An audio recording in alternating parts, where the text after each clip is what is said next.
We are getting some breaking news in the investigation into the disappearance of Nancy Guthrie. Subscribe right now. Hit that notification bell. How do you think digital forensics will be able to be used in this Nancy Guthrie case? Think about the digital traces that we leave behind with every single thing we do every day. Your phone is constantly pinging cell towers. Even if you turn it off, that creates a period of interest. So once a person of interest is identified, the fact that their phone is no longer pinging any tower is of interest. Even if you're out on the street in front of my house, chances are good that your phone will ping my Wi-Fi. And some people's routers will actually track devices that were potentially connected. The signal came through at 2:28 in the morning. Not a scream, not a phone call, not a neighbor banging on a door. A signal, quiet, invisible, traveling through walls and darkness from a device no larger than a matchbox, buried beneath skin and bone, doing the one job it was built to do, keep her alive. But at exactly 2:28 a.m., that signal reached out for the last time, and no one was there to answer it. By the time anyone realized what that silence meant, she was already gone. Not missing, not wandered off. Gone, taken, removed from her own home with a precision so cold, so deliberate, so rehearsed that investigators would later describe it as something they had rarely seen before. No forced entry, no chaotic struggle, no signs of panic. Just a woman who had gone to bed in the home she had lived in for over 50 years, and a darkness that walked in after her. What happened inside that house in those final hours has shaken everyone who has looked closely at this case. And we mean everyone: federal agents, forensic specialists, investigators with decades of experience. Because the person responsible didn't just take her. They planned for her, they studied her, they knew exactly where to look, exactly what to disable, and exactly how long they had. And when they left almost nothing behind. Almost. Because here is what they did not plan for. They did not plan for the one witness that could not be silenced. The one that couldn't be unplugged, couldn't be masked, couldn't be threatened into staying quiet. A witness that had no eyes, no voice, and no face, but was still recording every single second of what Nancy Guthrie's body went through that night. And what it recorded will disturb you. Before we go any further, this case contains deeply unsettling details involving the abduction of an elderly woman. The content ahead covers themes of premeditated crime, physical distress, and an investigation that is still very much active. If you are sensitive to material of this nature, please take care as you watch. If this is your first time here, welcome to True Crime Files, the place where we don't just tell you what happened, we show you how. Make sure you are subscribed, turn on every notification, and drop a comment below telling us where in the world you are watching from tonight. We have viewers joining us from everywhere, and we want to know where you are. Now, let's talk about what really happened, and why this case is unlike anything we have covered before. Saturday, January 31st was an ordinary evening. Nancy had dinner at the home of her daughter Annie and Annie's husband, Tommaso Shani. No alarm, no argument, no reason for anyone to think it would be the last normal night of her life. At approximately 9:50 p.m., Tommaso drove her back to the Catalina foothills. He watched her walk inside. The door closed behind her. That moment, unremarkable, routine, is the last confirmed sighting of Nancy Guthrie alive. The following morning, Sunday, February 1st, Nancy was expected on a live-streamed church service. She never appeared. A church member flagged her absence to the family. Calls went unanswered. By 11 a.m., family members were at the house. Her phone was inside, her medication untouched, her belongings undisturbed, but on the front porch, blood, confirmed later as Nancy's. By noon, they called 911.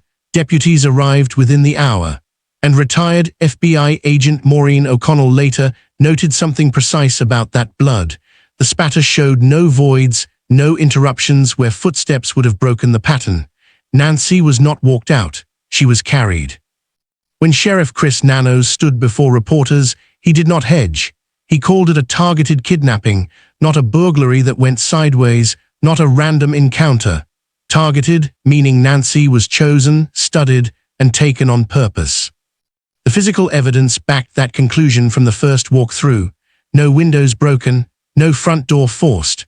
The back door was found propped open, believed to be the exit route. Blood confirmed as Nancy's sat on the front porch, and the Google Nest doorbell camera had been deliberately covered with a gloved hand, then further blocked using weeds pulled from a nearby potted plant. The suspect captured on camera stood between 5'9" and 5'10", medium build, black mustache visible above the mask, gloves, sneakers, flashlight held in his mouth, and a black 25-liter Ozark Trail hiker backpack, an $11 Walmart product. His holster, also a Walmart item, was a large-frame strategy brand designed for a revolver. The weapon he carried appeared to be a small semi-automatic pistol. Wrong holster, wrong gun. That mismatch is a procurement detail investigators do not overlook. One neighbor's camera showed footage from that night marked simply, "Not available." On February 10th, FBI Director Kash Patel released 6 black and white images and 3 video clips to the public. This footage was not pulled from the camera's local storage. It was extracted from residual data buried in back-end systems, recovered only after investigators worked directly with Google, data that had been considered gone. The images showed the masked suspect covering the lens, moving through the front archway, head tilted down, deliberately avoiding every camera angle. Someone who already knew exactly where to look. The FBI stated all images were from February 1st, then ABC News reported otherwise. One image showed the suspect without a backpack, without a weapon, a different day, possibly a scout visit. The sheriff's department cautioned that no timestamps existed on the images, but that single image, without the operational kit, raised an unavoidable question. How many times had he already been there? A neighbor, Aldine Meister, later came forward. She told NewsNation's Brian Entin she had seen a strange man near the homes weeks before the abduction. Hat pulled low, hunched, not dressed for walking or hiking. She mentioned it to her husband and mother at the time. She eventually contacted the FBI. Whether her sighting and that image are connected, investigators have not said. Most people assume their phone is inactive when they are not using it. It is not. Even sitting in a pocket, it is pinging nearby cell towers, scanning for Wi-Fi networks, logging movement silently in the background. That passive data does not disappear. It sits inside carrier systems, waiting. The FBI deployed its Cellular Analysis Survey team, known as CAST, specifically to analyze cell tower data surrounding Nancy's Catalina Foothills neighborhood. Their method is systematic. They first establish what normal looks like in that area, which devices appear regularly, which towers they ping, what time patterns they follow. Then they look for anything that breaks that pattern, a device appearing at an unusual hour, a phone that goes suddenly dark near a specific location. A signal that has no business being in that neighborhood at 2 in the morning. Sheriff Nanos confirmed on camera that cell tower data had already helped investigators eliminate certain individuals and examine specific movements. He acknowledged significant data still remained to be processed. This approach has worked before and recently. Digital forensics expert Heather Barnhart, who worked directly on the Brian Koberger case, the University of Idaho murders, explained publicly that Koberger's phone was powered off near the crime scene, but when he left, he turned it back on. That single reconnection to a tower placed him in a location at a specific time. Pre-crime behavior, captured in passive data, became the foundation of the case against him. Investigators in Tucson applied identical logic. They did not limit their search to the night of February 1st. They requested surveillance footage and data going back to January 1st, a full month before the abduction, from residents within a 2-mile radius of Nancy's home. That scope is not routine. It signals investigators were mapping a pattern of surveillance, not just reconstructing a single night. One date kept resurfacing. January 11th. Investigators went door to door specifically requesting footage from that evening between 9 p.m. and midnight. The Guthrie family later issued a public statement asking the community to revisit memories around 2 key dates, January 31st and the late evening of January 11th. The origin of that date traces back to Google. When engineers first analyzed the recovered Nest camera data, they initially suggested January 11th as a possible date for the image showing the suspect without a backpack. Google subsequently walked that back, stating they could not confirm the exact date of any specific image, but the date had already entered the investigation. Neighbor Alden Meister, who had spotted a strange man walking slowly past the homes, hat pulled low, hunched, dressed in street clothes, confirmed to Brian N. Tin that her sighting was around that same date. She remembered it precisely because her birthday falls on January 8th. Then on February 18th, Sheriff Nanos confirmed that Google was actively attempting to recover footage from additional cameras on the property, not just the front door device, but cameras positioned over the driveway and at the rear of the home.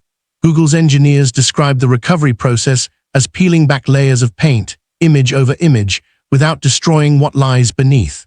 Nanos said he remained hopeful. The footage already released had generated nearly 5,000 tips.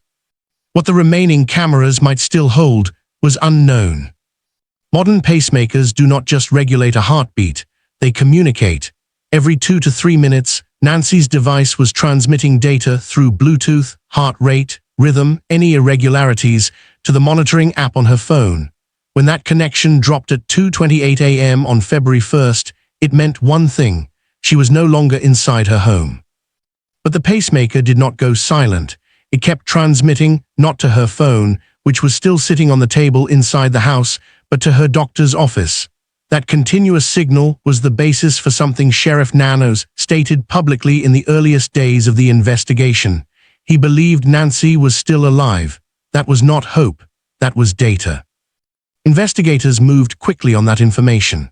A signal sniffer, a high-powered Bluetooth detection device developed by former NSA hacker David Kennedy, was mounted to a low-flying helicopter and deployed over the desert terrain surrounding Tucson. The pacemaker's Bluetooth low-energy signal typically reaches only 10 to 15 feet under ideal conditions. With amplification and directional antennas, that range could be extended to several hundred feet or more.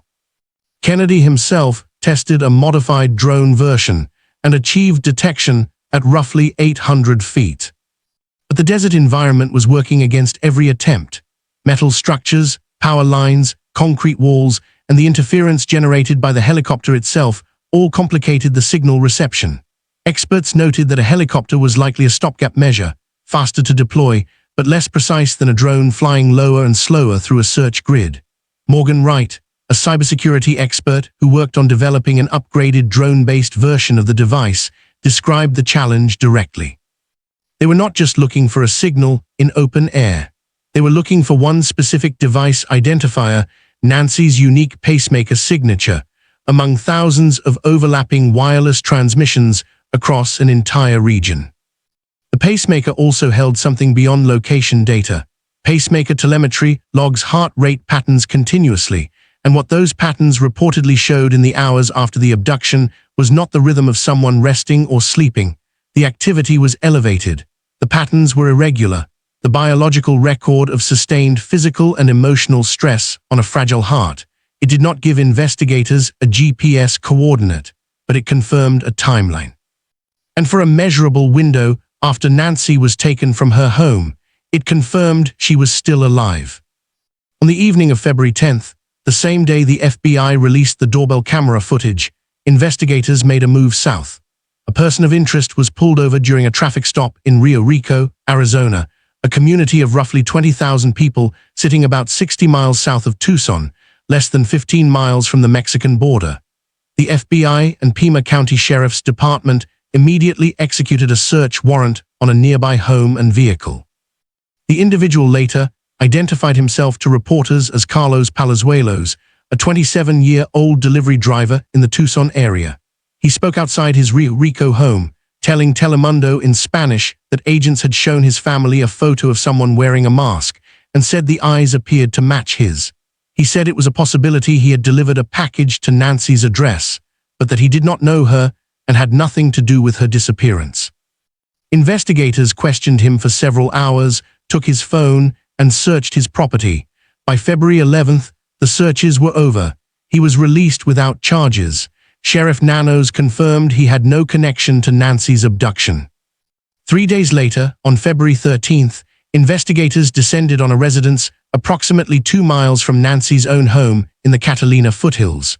more than 24 SWAT, forensic, and unmarked vehicles arrived at a location near East Orange Grove Road. 2 individuals were removed from the property. Roads in the surrounding area were closed to the public for roughly 4 hours. FBI agents were also observed separately at a nearby Culver's restaurant parking lot, processing a gray Range Rover. No arrests followed. Sheriff Nanos was direct in his summary. The searches were nothing more than leads tracked down that led to search warrants. Standard investigative work. These were not failures. They were the investigation narrowing. Every cleared address, every released individual, every dead end removes a possibility, and removal of possibilities is how investigators close the distance between uncertainty and a name. While those searches were underway, a separate line of inquiry was developing in the neighborhood itself. Brian Entin of NewsNation reported that FBI agents had returned to the Catalina foothills on multiple occasions, going door to door with questions that went beyond the night of the abduction. Agents were asking about a neighbor who had moved out of the area shortly before Nancy disappeared. They were also requesting the names of every contractor and construction worker who had been working on several homes under renovation in the neighborhood, asking for specifics, not general information. Former FBI agent Steve Moore noted publicly that this kind of neighborhood recanvassing is not investigators going backward. It is investigators going deeper. The theory driving the case from the beginning had been that this crime was targeted, that someone had been watching Nancy, had learned her patterns, and had been in that neighborhood before February 1st. The construction angle raised a specific possibility that someone with legitimate access to the area, someone whose presence would not have registered as suspicious, had used that access to surveil the home. Meanwhile, a glove recovered approximately 2.5 miles from Nancy's residence had been fast-tracked to a private forensic laboratory in Florida. It appeared to match the style of gloves worn by the masked suspect in the doorbell footage. DNA was extracted. It matched a profile. Investigators followed that profile to a restaurant worker employed near where the glove was found. The individual was questioned and cleared. Sheriff Nanos confirmed it plainly. The gloves had nothing to do with the case. Another elimination, another step forward. Inside Nancy's home, investigators collected DNA samples from day one, including hairs, a bedsheet clipping, and other biological material. That evidence went first to a private laboratory in Florida that works under contract with the Pima County Sheriff's Office. Initial testing was run against CODIS, the FBI's National Criminal DNA Database, which holds profiles from convicted offenders and qualifying arrests across the country. The result came back without a hit. The person who left that DNA had no prior record in the system. A second sample complicated things further. It was classified as mixed genetic material from more than one person on the same surface. Experts who reviewed the case publicly estimated that the mixture likely contained DNA from 3 or more contributors. Untangling a profile like that requires separating individual genetic threads from a sample that has essentially been layered on top of itself. Sheriff Nanos acknowledged to a local neighborhood watch group that the process could take as long as 6 more months. He also confirmed that as many as 5 separate laboratories around the country were simultaneously working on evidence from the case. Nanos had also previously acknowledged that the crime scene was open to a broader group of personnel than was ideal in the early hours of the investigation. Some analysts noted publicly that this decision may have complicated certain evidence collection efforts by introducing additional DNA sources into an already difficult sample. The sheriff did not concede error, but confirmed the DNA results from initial rounds of testing were not producing strong leads. Then on April 16, 2026, day 74 of the investigation, NewsNation senior correspondent Brian Entin broke a significant development. DNA evidence from Nancy's home, including hairs, had been transferred to the FBI's own laboratory for advanced analysis. An FBI official confirmed the Bureau had requested the material more than 2 months earlier. The private Florida lab had held it for 11 weeks before sending it forward.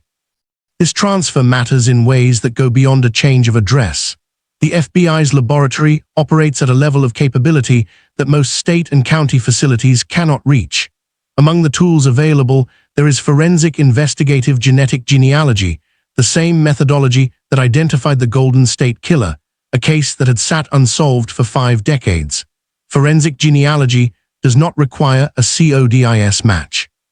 It works by comparing a DNA profile against public genealogy databases, building family trees backward from partial matches to distant relatives, then using investigative work to narrow that tree down to a single person. In the Golden State Killer case, investigators used a tissue from a suspect's trash to confirm the match.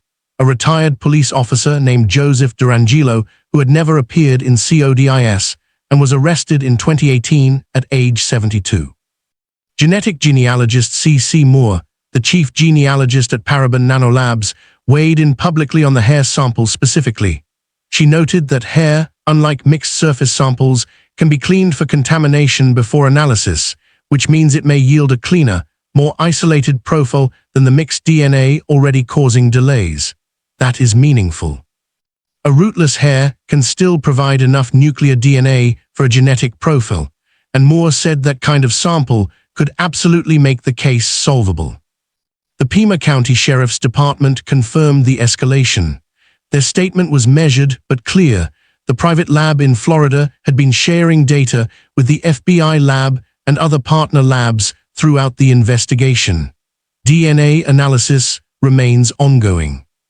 As of day 75, no viable DNA profile has been publicly confirmed, but the transfer to FBI-level testing, the involvement of 5 separate labs, and the entry of forensic genealogy into the process signals one thing: investigators believe a usable profile is within reach. The science just needs time. This case is still moving. If you are not subscribed to True Crime Files yet, now is the moment. Every update on this investigation goes straight to your feed the moment it breaks. Hit subscribe and turn on every notification.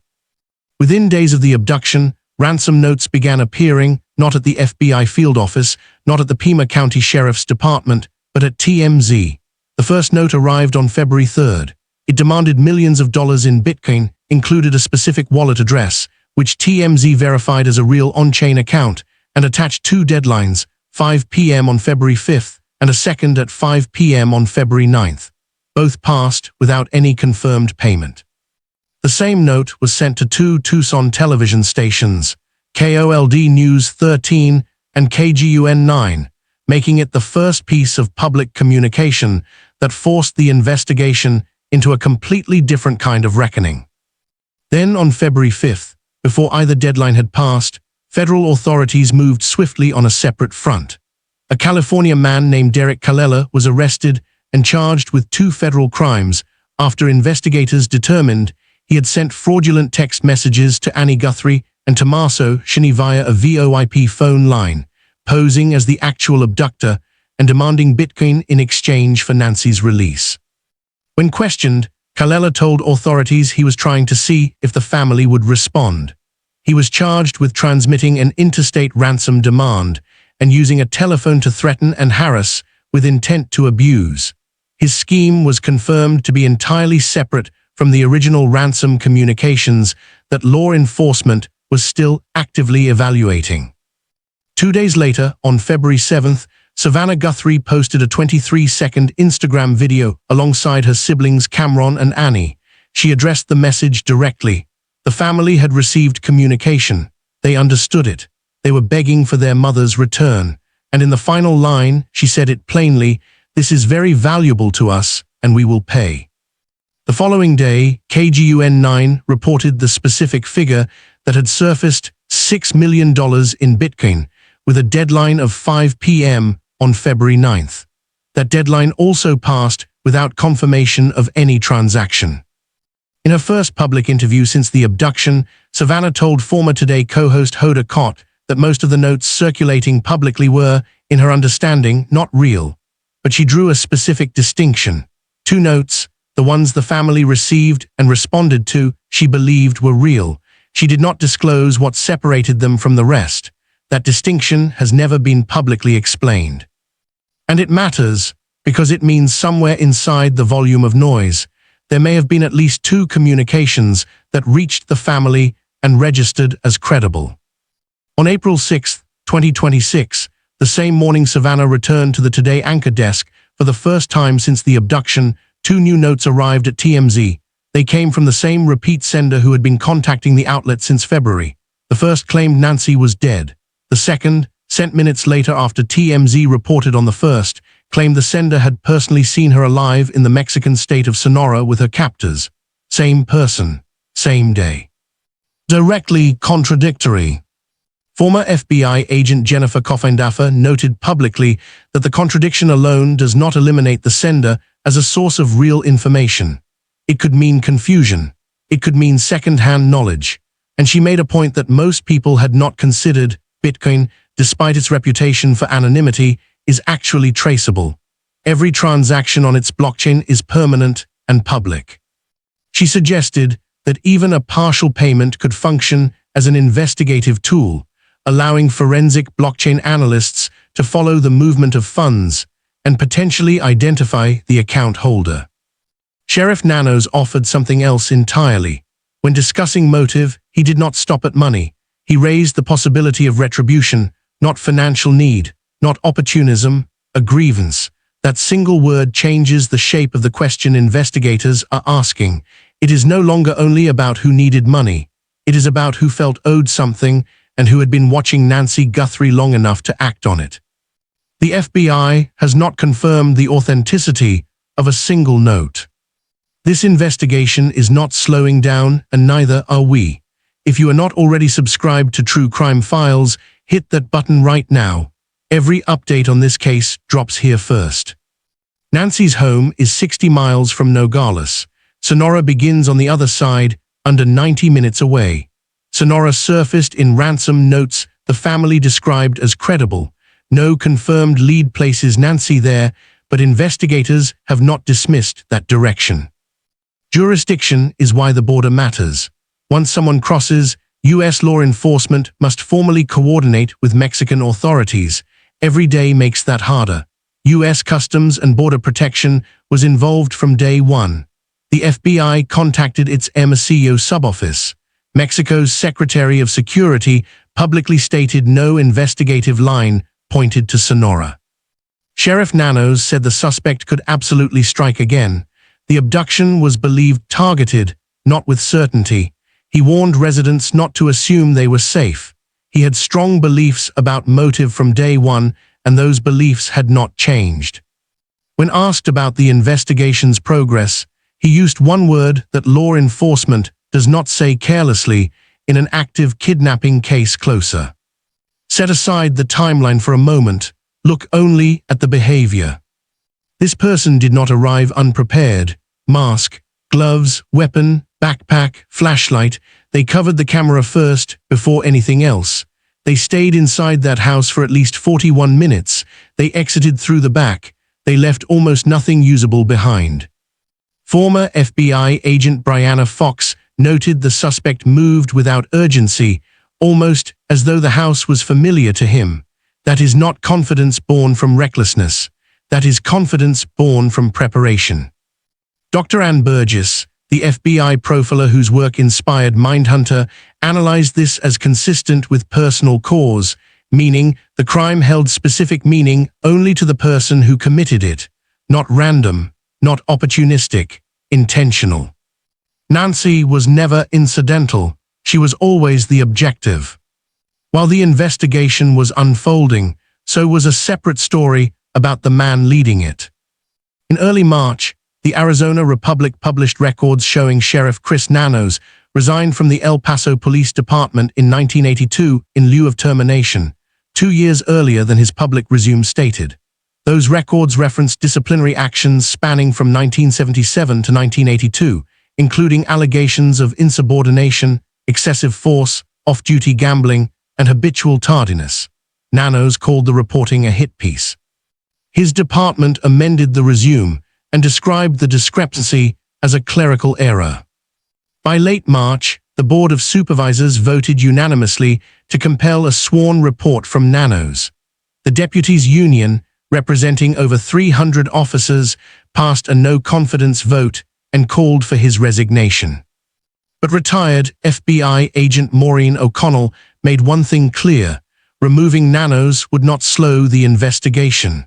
The FBI was never dependent on him to begin with. Today is April 17, 2026. Day 75. Nancy Guthrie has not been found, no arrests have been made, no suspect has been named. But the investigation is not standing still. Approximately 24 FBI and Pima County investigators remain assigned full-time to this case. DNA collected from Nancy's home has now been transferred to the FBI's laboratory at Quantico for advanced analysis, the same facility that houses the forensic genealogy technology that cracked the Golden State Killer case after more than 3 decades. The Florida lab that handled the initial samples continues to share findings with the FBI and partner labs. The Pima County Sheriff's Department confirmed this week that DNA analysis remains ongoing. Cell tower data has flagged anomalies investigators are still working through.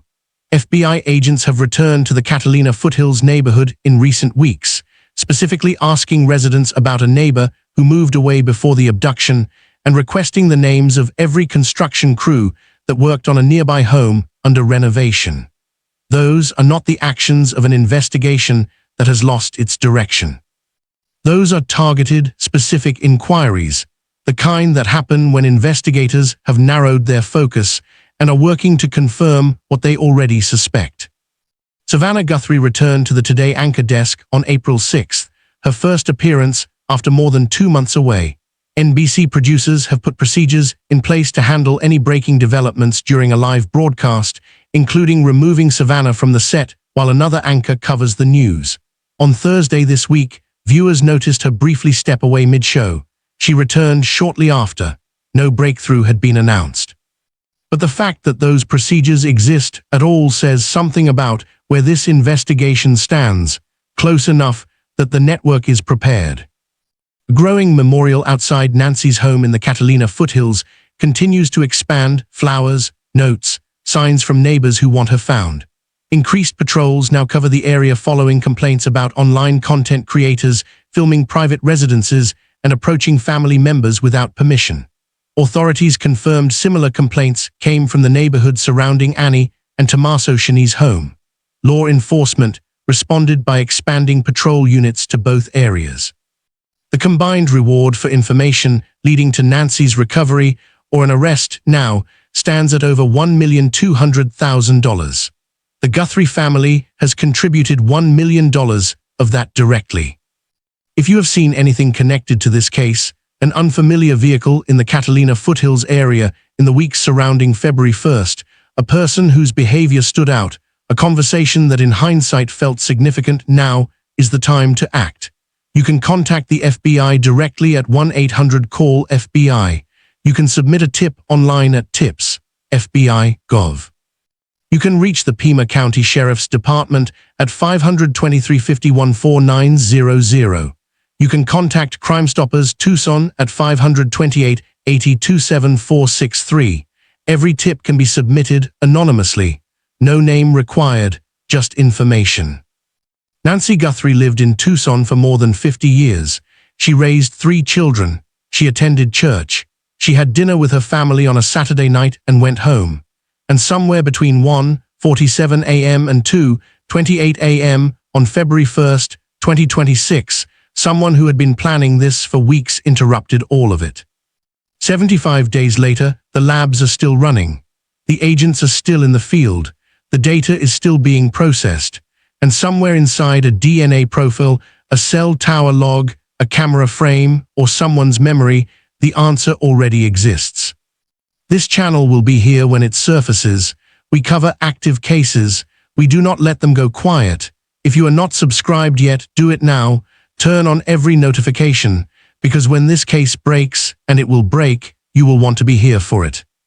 Her name is Nancy Guthrie, and we are not done.